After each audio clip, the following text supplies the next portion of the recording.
তার বাবা কেন পারেনি?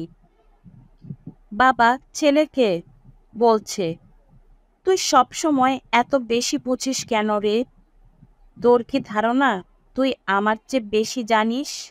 মনে রাখিস, আমি কিন্তু তোর বাবা। বাবারা সবসময়ই ছেলেদের চেয়ে বেশি জানে, বুঝলি? ছেলে: আচ্ছা বাবা, বাষ্পীয় ইঞ্জিন যেন কে আবিষ্কার করেছিলেন জানো তুমি, বলতে পারবে? বাবা উত্তর দিল, হ্যাঁ পারবো তো। তার নাম জেমস ওয়াট। কেন? কেন এই প্রশ্নটাই তুই আমাকে করলি? ছেলে: তো জেমস ওয়াটের বাবা কেন বাষ্পীয় ইঞ্জিন আবিষ্কার করতে পারলো না? সেই কেন পারলো? তাহলে তুমি বলো, বাবা এখানে বেশি অভিজ্ঞ নাকি ছেলে? বাবা ছেলের কোনো উত্তর দেওয়ার জন্য উত্তর খুঁজে পেলেন না।